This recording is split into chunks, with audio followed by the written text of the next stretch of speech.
with the slide deck. So let me now hand over to Robin. Great, thank you, Pascal, and welcome everybody. This is certainly a good topic to be talking about these days, especially as we have more and more people working from home and working from anywhere. So for today's agenda, I'll give you a brief overview about Metrogee for those of you who don't know us.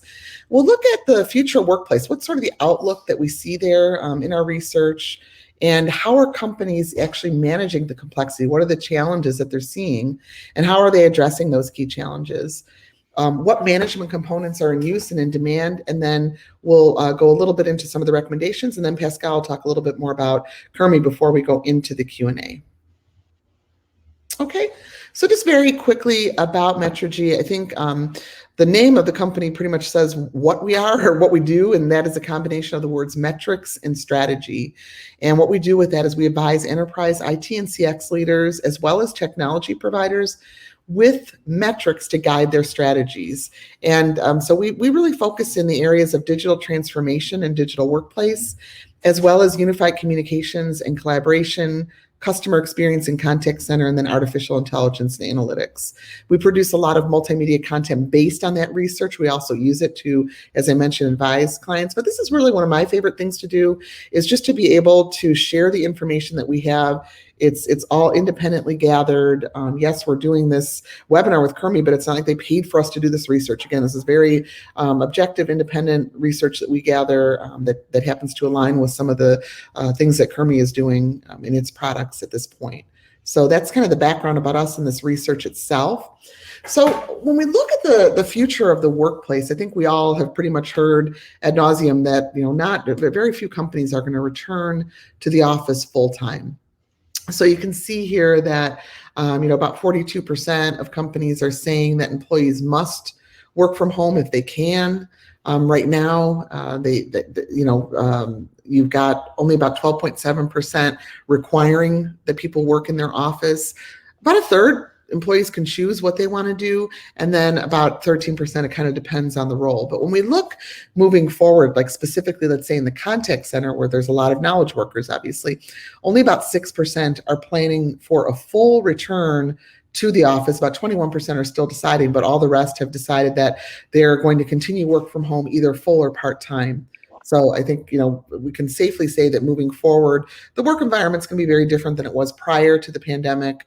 We're definitely going to see a lot more hybrid work environments, a lot of people doing both work from home and work from the office.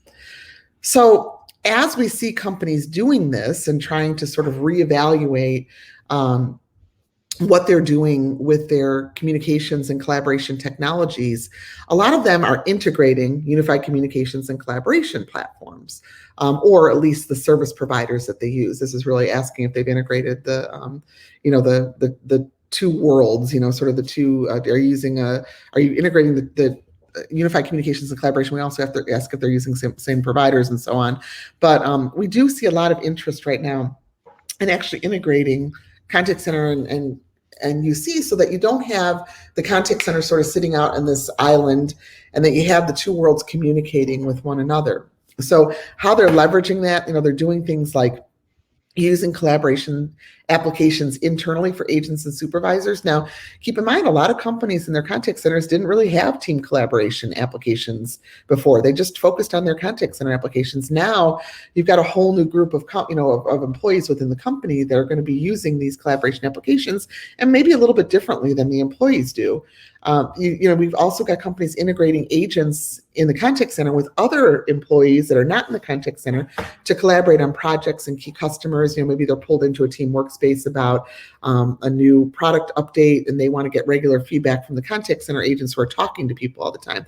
Well, this is all going to take a lot of different policy-based management. You're going to have to get people up and running. You have to get them up and running quickly. You're going to have to manage what they're able to access, what they're able to do, and what they're not able to do, and all that kind of stuff. And it's going to change over time too, because everyone's going to be, taking on more roles and doing different functions as they start integrating more in with the other side, contact center with other employees in with contact center. We see companies extending access to collaboration applications to their customers. We also see them bringing in non-agent experts to address customer issues. So if I'm in a contact center, just being able to bring an expert in who may not be an agent to help me close a sale or address a customer issue is really going to be key for me. So we see companies doing all these things. And I think that the integration of all these applications really does open the door for consistency in your user provisioning, whether they're in the contact center or non-contact center. Automation, so being able to automate as much as we can for things like policy-based management when my job title changed or my policy is going to change as far as what I can do and how I can communicate. And then all of that will really result in some cost savings. Anytime we can automate, we typically see cost savings. Very rarely do we not. So as we see this sort of new world blending together moving forward, not only do we have people using, employees kind of integrating with one another, using common platforms and whatnot, but the employees themselves are much more distributed than they used to be. And because they're more distributed, we have companies really kind of taking a step back and saying, wait a minute, we need to look at all of our personas. The personas are going to identify who you are, what your role is, not so much your title, but what's your role? What do you need access to? What's my workspace look like, and what are my responsibilities? And that might tell me what applications I need to access and to what extent I need to access them. So a lot of companies are developing these new personas to align with the workplace and your responsibilities, and that's generating all sorts of new policies that need to integrate in with how you provision any new or existing employees. Now, of course, on top of that, you've got more distributed applications. So not only are employees distributed, but the applications that they're accessing are distributed. Many more cloud-based applications coming into play, and a lot more cloud, multi-cloud, hybrid cloud applications as well. So sometimes applications can be located on premises, sometimes they're in cloud, sometimes they're in multiple clouds, and all this integration has to take place. So the key point here is that there's just a lot more complexity. So again, anything we can simplify, anything we can automate, anything that we can make easier for the IT staff to do is going to be better. So how do we manage in this new complex world, the complexity that we have? So obviously, just Robin, to maybe add on the previous slide you had, fully agreeing on the fact that we've seen this complexity increasing over the past years. I mean, several years ago, enterprise were deploying, when we are talking about unified communication, it was actually mainly telephony and voicemail. Then they added, new type of application like instant messaging, now Teams Meet messaging, video conferencing, etc. But that was in a way limited to a specific type of users, specific type of employee who needed this application.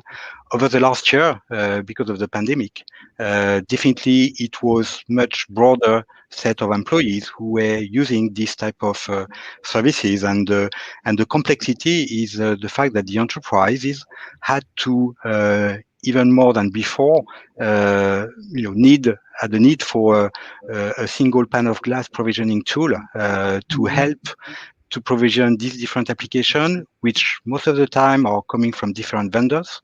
And as you said, they are not only on-prem, but also in the cloud. So customers,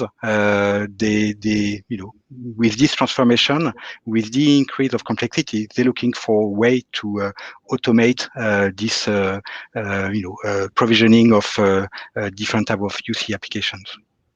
Yeah, I think that's very true. I mean, again, like we're talking about, it is going to be more complex. It's going to be more complex to provision. It's going to be more complex to manage just the performance even as well in the future. So anything we can do to fix that, I think, is going to be well received. And that's kind of what we're seeing in our research. So when you look at the different types of management tools that you can use, there's no shortage of types of management tools out there. There's a lot of them. You can look at endpoint tools that come from like your headset vendor or your handset vendor, to really provide information on the performance of the application from the endpoint perspective. You can buy tools from the platform providers. So the UC or contact center vendors offering some management tools as part of their service, and those are decent, like baseline tools, some provisioning and management tools. They don't go to the extent that what I call like a specialty tool, which are the next two, the administration and performance tools. Those are companies, now Kurmi would fall in the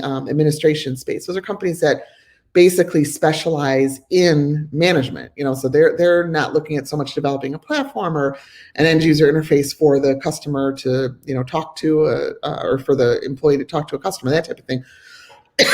They're looking at actually being able to manage these applications. So administration are basically third-party specialty tools that focus on UC collaboration, contact center configuration, event management, address management, just provisioning, all that. And then you've got performance management, which again are more these specialty tools that look at things like uptime, problem resolution, root cause analysis, ongoing performance of workplace collaboration, but some, not all, also look at the contact center as well.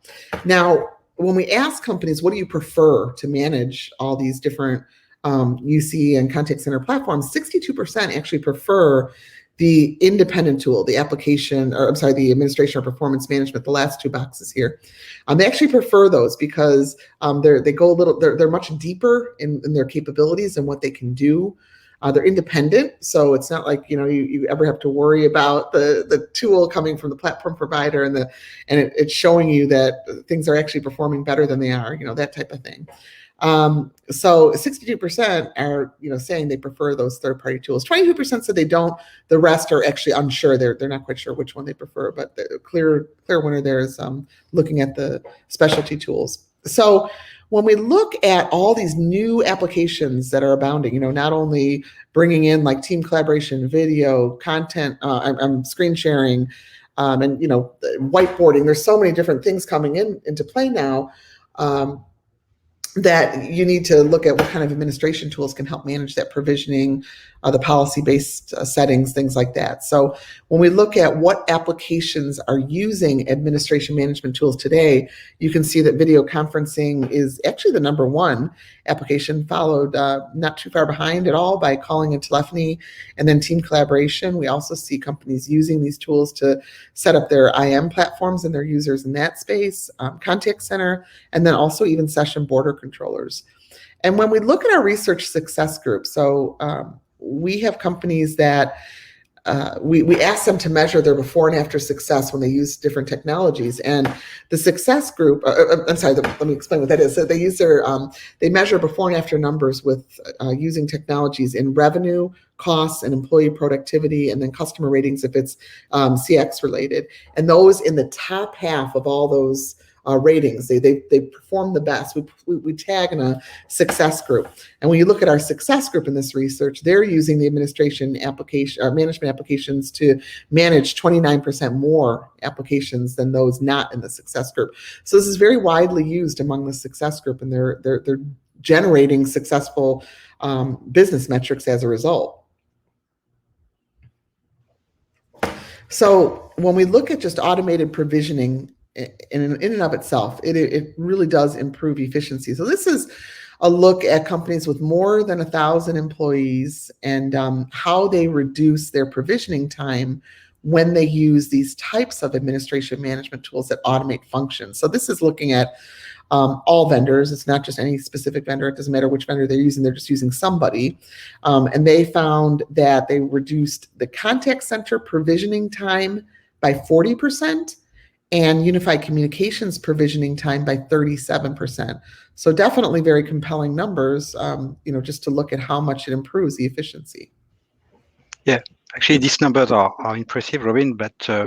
I must say that we actually have customers feedback where they're saying that they've been able to save up to 80% of their operational cost thanks to Kurmi. So when we look at it, usually to create a new users with UC CC application, it could take 20 minutes or more. Whereas in Kurmi, you only need a couple clicks to actually automate all these tasks, and that's why we've got customers where they gave us the feedback to say a much higher, up to 80% savings thanks to Kurmi. Yeah, I mean that's quite a bit. That's a lot of things, and I believe it. I mean, this is just really a mix of all different companies. So I think that's incredibly impressive to be able to go in and just reduce that much time off of each. And you think you multiply that out by every employee. Yep. I mean, that really adds up. It really starts letting you either reassign IT administrators to other functions, help them do more strategic work, or maybe avoid having to hire more. I mean, your people are able to just do more with their time, which is what we're always striving for. So when we also, another really important thing for those of you who are managing or have knowledge of the contact center, one of the big things we track in the contact center space is agent turnover. So how many agents are you losing and having to replace on an annual basis? And obviously the lower the better. And you can see there in 2017, it was up to about 38%. It started going down, in 2018, 2019, and then the pandemic hit in 2020. It started inching up again. This year, it's all the way back up to 30, almost 31%. And we're just starting to see a lot more turnover as contact centers get more and more jammed. They need more people. So there's a lot of movement now within the contact center, a lot of turnover rates. And, so what we're finding then is that companies are trying to use analytics to identify low performers. So they're actually asking people to leave in some cases. In other cases, they're replacing those agents with others who can help improve their business metrics. But the key there is that it's going to add a lot of time and cost and work to your onboarding and your offboarding process, right? If you start seeing these kind of turnover rates. So this is where automation is golden. I mean, if you don't have it, not only are you losing agents, it's taking you a long time to get somebody else in and get them all set up and all their policies in order and all their provisioning set up. And even if it's an extra day or two, that's an extra day or two. They can be serving customers or generating revenue.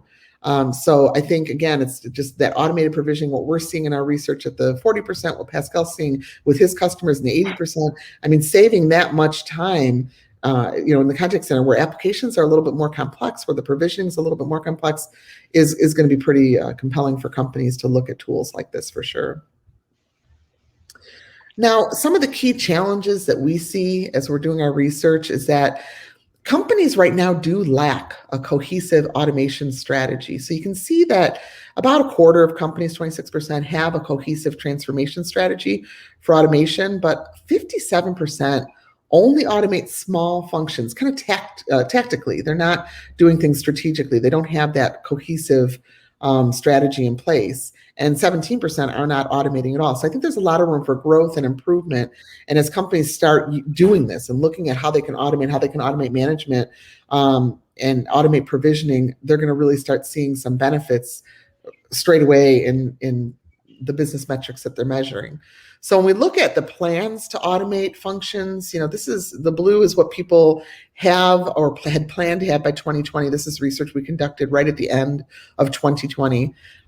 What they're planning to implement is in the green, and then what they're evaluating is in orange, and then no plans or unsure after that. But you can see kind of in order what people were automating already: security management, so making sure that people who were coming into the organization had all their security protocols or identity management in place, license management. So what licenses should I have? What do I get provision? What are my check boxes, that I need to have in my arsenal of applications that I can use?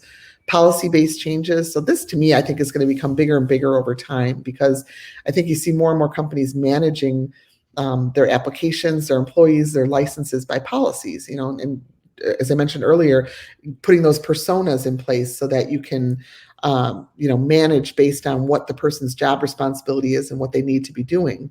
And then provisioning as well. So kind of all of these things ultimately do end up feeding into provisioning, because you need to know what the security license and policies are for every individual employee. So it all kind of feeds into provisioning. But you can see, just look at the green in provisioning. That's really growing moving into this year. And I think a lot of that is because they see that moving forward, employees are going to be working remotely. They'll be either working remotely or they're going to be working hybrid. So when you have those situations, you might have a different policy, particularly when it comes to security, when somebody's working from a home office versus when they're working from the company office. So I think it's really important to note that that is an area that's the biggest area of growth moving forward, is just automating provisioning. So if you're not doing that at this point, you may very well be at a competitive disadvantage, because as you can see here, most companies by the end of this year, as we look at planning to implement that was in the next year, they're going to have this in place. So this is something you want to look at if you're not now. So, the one thing that we do find also as far as challenges is that there's a disconnect between the budget holders and then those doing the day-to-day work in many organizations. So, I can be an IT administrator and see how long it's taking me to set somebody up in an office or in a contact center, but I don't control enough budget. And if I go to somebody who does, my director, the VP at the company, and say, hey, we need something to automate, they're going to be like, yeah, you're doing fine, no problem, just we're getting everyone set up, no big deal. The problem here is that the IT administrator isn't making the case to the budget holder to say, well, no, you want a tool like this because it's going to reduce your need to have to hire 3 more administrators next year because we're growing, and it's going to make everybody get online sooner. So you're going to start seeing results of them being an employee, whether it's driving revenue, whether it's serving customers, whatever their case may be. So the IT administrator isn't speaking the language of sort of the budget holder, and the budget holder isn't speaking the language of the IT administrator, because the budget holder is saying, hey, you're doing fine, I'm not here, everything's working from my perspective, but that person's not realizing how long it's taking, and how cumbersome and monotonous it is to sit there and manually program in every single employee and everything they need, rather than just a couple mouse clicks and you're done. So I think that's really important for administrators to be able to make a solid business case, and for the budget holders to really listen to that business case and determine. And I know it's an area of discomfort for each side because they're both in their own worlds. So I think when you're thinking about building a business case, if you're in IT and you're dealing with the day-to-day responsibilities of this, it's important to know how to build a business case, because your life will be a lot easier. It also shows that you're thinking about the company, you're thinking about the betterment of the company, and it may be something that helps you get promoted as well, just to be able to build a business case. And the key points that you want to look at here, you want to identify business metrics that you're going to showcase in your business case. So basically, what am I looking at here? Well, in this case, it's probably time saved. So we're going to save time, which translates into saving money. And maybe it's also going to be improvements in customer ratings, because the quicker we can get more contact center agents up and running in our organization, the shorter people are going to have to wait on hold, the more we can solve customers' issues quicker, that type of thing. And maybe it's driving revenue. Maybe you have people, you're trying to increase your sales staff, and boy, the quicker you can get people online and working, the more they can start driving revenue. So those are 3 potential areas that you could be looking at business metrics, get people up running quicker. So you want to identify what you're looking at, but you also want to identify problems and opportunities that are existing. And I have a little star by that one, because I think that's one of the areas that most people in IT tend to overlook when they're trying to build a business case. So make sure that you're looking at what are the problems that are out there. Yeah, your own problems within your own world. You know about how long it's taking you to provision, but what other problems are out there? Go talk to people outside of IT.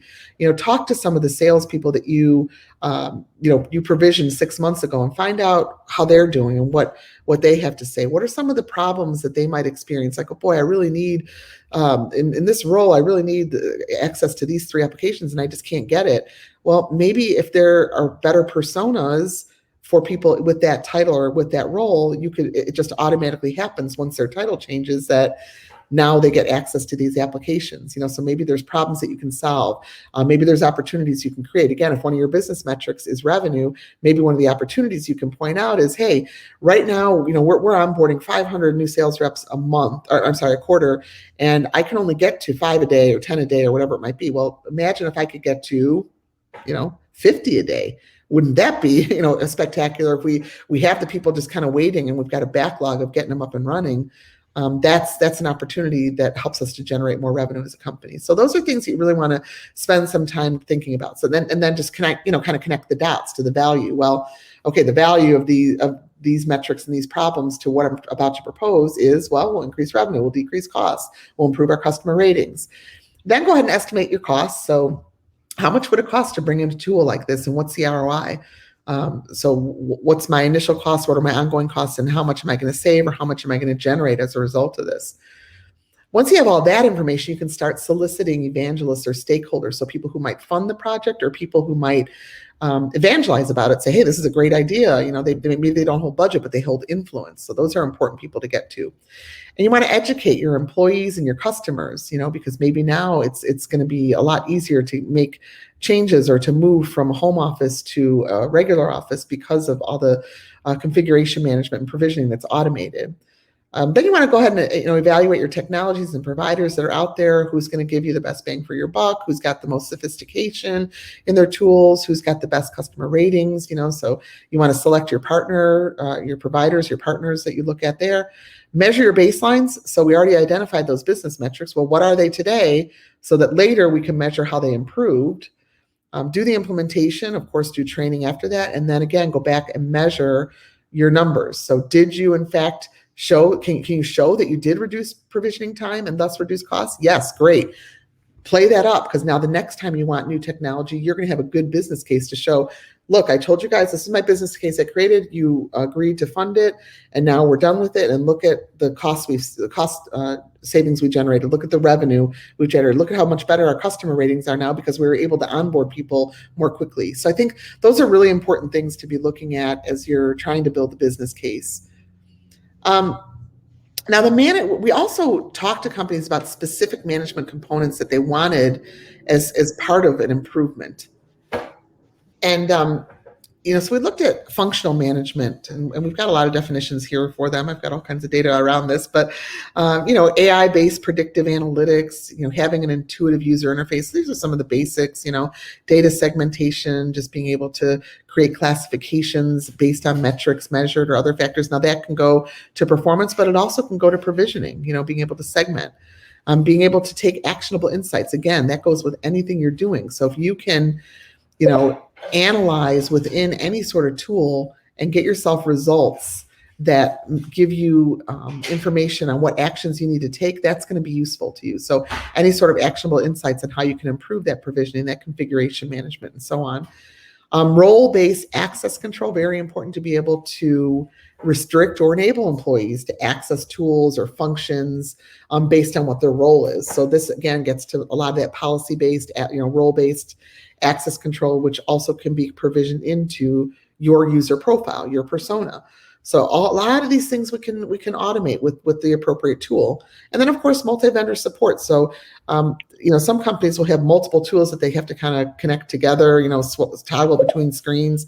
So the ability to have that multi-vendor support and to be able to use one tool to manage multiple vendors and even multiple platforms is something you definitely want to look at. And as we talk to companies, you can see what we asked them was, is this something you need today, you don't have today, and you will pay a premium for today? I think in all these cases, you can see that there's a pretty overwhelming number of companies that actually need all of these areas. But you can see like AI-based predictive analytics, you've got about 64% are willing to pay a premium. But even things like actionable insights and role-based control, you've got about 38% willing to pay a premium. All that, what this really tells us is that this is so important to me that I'm willing to pay extra for it. In other cases, the companies will say, yeah, this is really important to me. Like, yeah, I need it. I won't necessarily pay extra for it. I think it should be a part of the tool that I'm looking for. So we see also, we look at like just administration capabilities. So things like capacity planning tools. So being able to track the network and the server capacity required for the usage of apps and being able to anticipate growth is one way you can use capacity planning, for example. And just being able to track all your employees and those coming on board will help people in other parts of the company to plan for that capacity. Phone number and address management, just having a directory, a mapping of directory data to devices and applications, that's important. The ability to port numbers from on-prem to cloud, so tools that are going to be able to automate the movement from on-premise to cloud are really, really important right now, because this is such a big area of movement. And a lot of the companies who've already moved to the cloud are smaller and mid-sized companies. What we're seeing happening now in the UC space is a lot of the larger companies moving to cloud. So their movement, porting all their numbers is going to be a lot more complex than the smaller companies. So that's going to require things like user provisioning and zero-touch provisioning. So being able to, just regular provisioning is being able to sort of centralize provisioning of new employees, but zero-touch or automated provisioning is, really being able to automate as much as you can, maybe one or two mouse clicks, but being able to use policy-based controls that allow a new employee to be provisioned based on just everything that's entered into maybe an HR database. And then device management as well. So just being able to track and manage the remote devices, like the ownership and the policies of them, not the performance, but the, who owns them and what can they do. So when we asked organizations about this, you can see even more compelling. A lot of companies needed all these functions, capacity planning, phone and address management, certainly things like user provisioning, zero-touch provisioning are areas. Zero-touch, you've got 45% saying that they would actually pay for that. Porting numbers, obviously people say that they need that now and many don't have it, but a lot kind of think that should be part of an administration management tool, and I wouldn't pay extra for that. But doing things like capacity planning, phone and address management, device management, zero touch, those are all getting a lot of good play from companies right now and really a lot of demand. So just wrapping up before I turn it over to Pascal, I want to leave you with a few recommendations. So first of all, just embrace the new workplace. I know there's some people that are really nervous about this or hesitant to move forward. It is a big change, both in where the employees and the applications are stored, but there are solutions to make it easier. Yes, it adds complexity, but if you have the right architecture, the right strategy, the right tools, you can really reduce that complexity. And Pascal can talk a little bit about that in a minute. Make sure you can speak the language of your colleagues, whether you're in business or in IT. Know how to build a business case if you're in IT and execute on it. And if you're in the business units, you're running budgets, make sure you're listening to those who are coming to you with some of these problems. Plan a strategy based on the areas in high demand and maintain that competitiveness. So there's a lot of, you want to make sure that you're as competitive as or even more competitive than those who are trying to take employees that you're trying to hire. So make sure that you've got everything automated as much as possible. As companies add these new applications in both employee collaboration tools as well as contact center, a lot of the policy-based provisioning and administration and configuration does become more complex. So again, that's why getting into these administration management tools and being able to automate all of these functions absolutely reduces that manual workload. So when you do that, it's not only going to save on the operational costs, like I mentioned, it's also going to get new employees online faster so that they can start doing what you hired them to do, generate revenue, serve customers, or develop new products, all sorts of things that they can be doing. So with that, I think I'm going to turn it over to Pascal. Thank you, Robin. That was very interesting, and thank you for sharing all this output of the Metrogee research analysis. There were a lot of data, and as I said at the beginning, this session is recorded. You'll get also the slide deck, so I'm sure you'll be able to go through this slide with all this data that was shared by Robin. Before we start the Q&A session in a minute, I will just give you a quick overview of Kurmi, just 2 slides. We already have questions, but don't hesitate to raise any further question. We'll address them together with Robin in a minute. So Kurmi, based on the recommendation and all the information that was shared by Robin, the answer to the question is how Kurmi can actually simplify the enterprise communication management, solving the UCC contact center complexity with automation. So first, with Kurmi, you'll be able to save time. As I mentioned it earlier, single user configuration could take a lot of time, 20 minutes or even more, where when it's done manually, where with Kurmi, it's really just a question of couple clicks. So that's first thing is to reduce significantly time to configure users and associate the application. The second one is to decrease the operational cost. All this operation, because it takes less time, it will cost less. But it's also because you'll be able to delegate this operation, what we call the MACDs, move, add, change, delete operation, to maybe the help desk, to less technical experts, which are less costly. So that also contribute to the reduction of cost, which is to delegate, thanks to the role-based asset control, the day-to-day operation to help desk type team. Third one is Kurmi will help you to reduce errors, and that's increasing the data quality and avoiding human errors, because when you have to type X many times the same information, like the name, the username in the different UC and the CC application multiple times, you could make errors. With Kurmi, automating all that, again, a single click will actually configure everything without having to repeat the same information.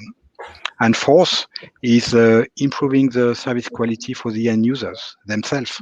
And that's by empowering them to perform some task by themselves. They'll be able to, say, reset a password if they lost the PIN code of the voicemail. They'll be able to activate services they are allowed to have as part of the package of services.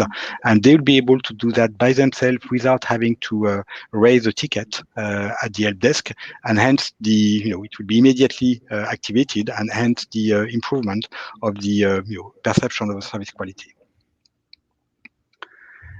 To summarize, Kurmi with this slide, which give you a high-level architecture of Kurmi, we've got two types of users. We've got on the left side the IT administrator, and that's the team will be able to perform all these day-to-day operations to activate services for end users, etc., and where they will get the full automation and the user-friendly interface to actually do this day-to-day operation.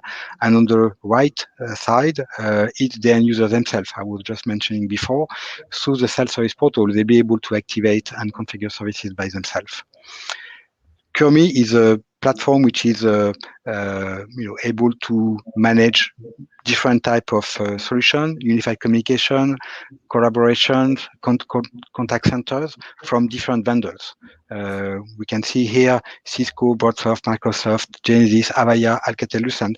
We are able through one single platform to manage this different environment. And as we said earlier, we see more and more enterprises who are mixing the UC and CC solution from different vendors. Kurmi is providing this single pane of glass to actually manage all these different solutions. And on the top of this slide, you can see third-party application. And through the Northbound API available with Kurmi, we can integrate Kurmi with the third-party application. One of the most popular third-party application ITSM we see at the moment is ServiceNow, and that's to allow even further automation with up to zero-touch provisioning, so that Kurmi is able to take the request from ServiceNow and implement this configuration directly within the different UC and CC solutions. So we have, we can see here that Kurmi is really simplifying, automating all these day-to-day operations, and that's a very brief overview of Kurmi. Do not hesitate to contact me if or go to a website to request a customized Kurmi demonstration. We've not planned demonstration today, but that's really something we can organize on a one-to-one with you. So that was the presentation, that slide deck we wanted to share with you. We've got multiple questions, and you can continue to raise questions, and I will suggest I'll start with some of them and try to cover most of them today. So I've got a question from Mike, who is asking, what are the main impacts of the work from home or hybrid work in office from home on the UC solution consumed by the enterprise? Robin, do you want to take this one? Yeah, I mean, I think, boy, there's a lot of impacts on the whole model of work from home and the hybrid work from home office. And UC, I think one of the big things we've seen in the past year is that telephony is not enough. I mean, you definitely see that companies are relying much more heavily on video conferencing than they ever have in the past. Screen sharing, virtual whiteboards, team collaboration workspaces. So definitely an increasing number of applications in the enterprise for sure. I mean, I think in the contact center space, there's all kinds of things going on. I think this question was really more about the UC applications. So I think that if you have, more of these applications and more complexity coming into play, bringing in people, from all over the place, you definitely are going to need to be looking at tools that are going to make your IT administrators, I would say, more productive in managing all these new applications, being able to automate the provisioning, change management, configuration management. I don't really know how you do that without having a tool now, given all the distributed nature of both people and applications. Thank you. Another question from Galib. Is it possible to add Cisco video conferencing from all edits only to new one, especially with the different type of Cisco devices, SX10 or DX80? Could be added with Kurmi. So I'll take this one, Robin. With Kurmi, we can, address all these different type of devices, provided that they are supported by the, different Cisco releases. So the idea is to provision one user with all the services and devices that are associated to this user. And as I said earlier, to be able to do that in a couple of clicks. So again, I will definitely recommend that we schedule a customized demo for you in order to be able to show you that live. So thank you for this question. Another question from Tom. How the future workplace, work from home, hybrid is impacting the management of UC and CC solutions? Do you want to start, Robin? I mean, yeah, I guess if we're bringing contact center into play, I think that you certainly see a broader set of UC and contact center solutions, and also potentially from different vendors. So when we saw companies go to home offices at the start of the pandemic, in many cases, if they had an on-premises solution in their contact center, they were, they were kind of bringing in a cloud-based solution potentially from a different vendor. And then also we see them starting to pay a lot more attention as the contact center has been in such demand to solve problems because people couldn't go into physical locations. So you saw a lot more attention on other areas like self-service and all kinds of analytics and things like that. So, we definitely are seeing just more applications, more vendors coming into play, which I would say if you have multiple vendors, it does definitely increase the need for sort of a single pane of glass. So you have one pane of glass in a provisioning tool that can manage multiple vendors. Not all management vendors can manage multiple platforms, like Kurmi can do that. So I think you need sort of that need for a centralized tool that can do all your configuration and policy and provisioning for multiple vendors from a single pane of glass really does help on productivity as well. So I think that's one of the ways we see this whole work from home and the changes that have taken place as more people are working from home affect specifically management. Yeah. Another question from Satchandra. Is there any module to manage UCCE scripting? So Kurmi is able to provision both unified communication contact center in order to activate the services for an end user or an agent.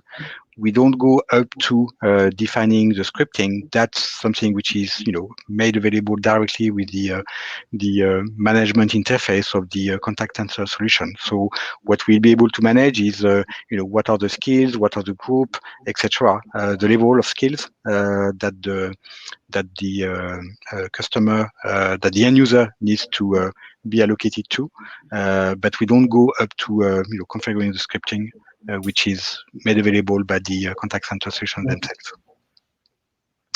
I've got another question for me, which is actually from David. David is an existing Kurmi customer, and David's question is about the impact on my existing Kurmi licenses to add more UC and CC services to my end user. So I guess this is related to the discussion we were having earlier in terms of, there is more and more application to be configured for end users, and especially with the pandemic, everybody's got, video conferencing, messaging, etc. So the good news is that with the Kurmi license that, you already have, David, you are able to manage additional services associated to the users. So, if you had licenses to be able to provision, configure telephony plus, say, voicemail and instant messaging, and you want to add Teams, you want to add video conferencing, WebEx type services, that's something which is available with Kurmi at no additional cost. Let me check. I think we've got another question. So this one is from Tom. I think that's for you, Robin.